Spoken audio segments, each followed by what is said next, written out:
ఎప్పుడూ పెద్దలైనటువంటి వారిని, ధర్మాన్ని నమ్ముకున్నటువంటి వారిని హింస చేస్తూ ఉండడం, ఇతరుల సొత్తు అపహరించి తీసుకురావడం, మహాపతివ్రతలైనటువంటి పరకాంతల్ని అపహరించి తీసుకురావడం, ఈ మూడు ఎప్పటికైనా మూలాన్ని పాడు చేస్తాయి.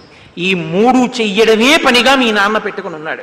అటువంటి వాణ్ణి విడిచిపెట్టి వెళ్ళిపోవడం వినా నాకు మార్గం ఏముంది? నా అంత నేను వెళ్ళలేదు. నేను మీ నాన్నకి బోధ చేస్తూనే ఉన్నాను.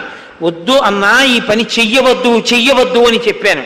ఒక అన్న తమ్ముడి పట్ల ఎలా ప్రవర్తించకూడదో అలా ప్రవర్తించి నన్ను ఇంటి నుంచి వెళ్ళగొట్టాడు. తాను వెళ్ళగొడితే నేను వెళ్ళిపోయానా? నేను తనని విడిచిపెట్టి నేను వెళ్ళానా? తను విడిచిపెట్టుకున్నాడు నన్ను. నేను ధర్మం కోసం రాముణ్ణి ఆశ్రయించాను. నీకు ఏ పాటి ధర్మం తెలిసింది నన్ను అధిక్షేపించి మాట్లాడుతున్నావు?